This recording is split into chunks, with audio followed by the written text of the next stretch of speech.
اللہ کیسا ہے؟ ایک بات، اللہ کیسا ہے؟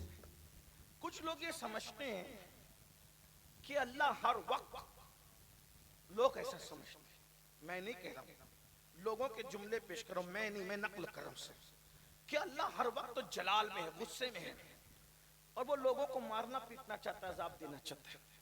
اس لیے مولانا کہتے ہیں اللہ سے ڈرو، اللہ سے ڈرو. لوگوں کو ابھی یہی نہیں پتا کہ اللہ سے ڈرنے کا مطلب کیا ہے. بس اب میں اپنے عنوان پہ آ رہا ہوں، توجہ ہے آپ کی.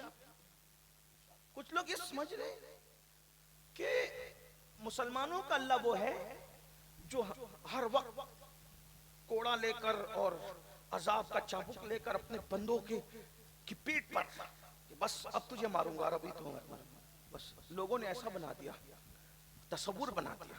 ایک بات بتاؤں، جب ہم اللہ کو پہچاننے کی کوشش کرتے اور جاننے کی کوشش کرتے ہیں تو ہم فتح مکہ کے دن آتے ہیں.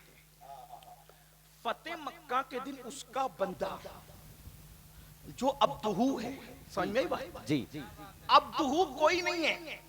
ایک بات سمجھ آتی ہے؟ عبدہو کوئی نہیں ہے، عبدہو صرف محمد الرسول اللہ. سبحان اللہ. سب عبد ہیں، عبد پڑھے لکھے لوگ ہیں، کرم پڑھا لکھا کرم مجمع کرم ہے، سب عبد ہیں، تنہا عبدہو حضور ہے، تنہا عبدہو حضور ہے. تو آپ کہیں گے یہ عبد اور عبدہو میں کیا فرق ہے؟ مشکل کر رہا ہے یہ مولوی. میں مشکل نہیں کر رہا ہوں، چلے ڈاکٹر کی زبان میں سمجھا دوں. ایک ہے عبد یعنی سب، میں آپ اولیاء صحابہ سب عبد ہیں، تنہا میرے آقا عبدہو ہے. اب سمجھ میں آئی؟ تو عبد اور عبدہو میں فرق کیا ہے؟ تو ڈاکٹر اقبال جیسا مفکر کہتا ہے عبد دیگر، عبدہو چیزیں دیگر. عبد دیگر، عبد دیگر آسان ہے، اردو کی بالکل مشابہ فارسی ہے نا. عبد دیگر، عبدہو چیزیں دیگر. عبد الگ ہے، سمجھ میں آئی؟ اور عبدہو الگ ہے. بولتے ذرا، عبدہو، عبد الگ ہے اور عبدہو. عبد مطلب بندہ، جی جی اور عبدہو مطلب اس کا بندہ. بے شک. بات سمجھ میں آئی؟ بندہ اور اس کا بندہ میں کتنا فرق ہے؟ عبد دیگر، عبدہو چیزیں دیگر. ای سراپا منتظر، او منتظر. عبد الگ ہے، عبدہو الگ ہے. عبد انتظار کرتا ہے، عبدہو کا انتظار کیا جاتا ہے. نعرہ تکبیر، نعرہ رسالت، شان امام الانبیاء. عبدہو کا انتظار، اب عبدہو کا انتظار کیا جاتا ہے. اب اگر مولوی کہے کہ میں ان کی طرح یا وہ میری طرح، تیرا انتظار تو تیرے بچے بھی نہیں کرتے، ان کا انتظار تو رحمت خدا کرتی ہے. غور تو کریں، ان کا انتظار کیا جاتا ہے میرے بھائی، یہ حضور کی شان ہے. تو اب مجھے بتائیں اللہ کیسا ہے؟ اللہ کیسا ہے؟ لوگوں کو اتنا ڈرا دیا لوگوں نے کہ لوگ اللہ کی طرف جانے ہی نہیں چاہتے. آج میں بتا دیتا ہوں اللہ کیسا ہے. سن رہے ہیں؟ بتائیں، دیکھ لیں اپنا اللہ کیسا ہے. اپنا اللہ پہلے بتاؤں. ایک دن حضرت جبریل نے پوچھا، توجہ، ایک دن حضرت جبریل علیہ السلام نے پوچھا اللہ تو اپنے بندوں سے کتنی محبت کرتا ہے؟ اللہ سے جبریل علیہ السلام نے پوچھا تو اپنے بندوں سے کتنی محبت کرتا ہے؟ تو اللہ نے فرمایا کسی موقع پہ تجھے بتاؤں گا. پھر موقع آیا کہ حضرت یعقوب علیہ السلام سے ان کے بیٹے یوسف علیہ السلام بچپنے میں جدا ہو گئے. وہ بھائیوں کا قصہ تھا، بڑی لمبی داستان ہے، تو میں اس کو نہیں چھیڑتا بھی، ورنہ اس کے لیے 2-3 گھنٹے چاہیے. لیکن بس اتنا سن لیں کہ حضرت یوسف جب اپنے ابا جان سے جدا ہوئے تھے تو 8-9 سال کی عمر تھی، اور 50 سال کے بعد جب ملے تو وہ دادا بن چکے تھے. اب سوچو، باپ نے اپنے بیٹے کی محبت میں رو رو کر اپنی آنکھوں کو سفید کر لیا تھا. 50 سال، نصف صدی حضرت یعقوب حضرت یوسف علیہ السلام کی محبت میں روتے رہے. یوسف علیہ السلام اتنے خوبصورت تھے کہ حضرت یعقوب کو اپنی تمام اولاد میں سب سے زیادہ جس سے پیار تھا وہ کون ہے؟ وہ حضرت یوسف علیہ السلام ہے. تو روتے رہے روتے رہے روتے رہے. بالآخر 50 سال کے بعد حضرت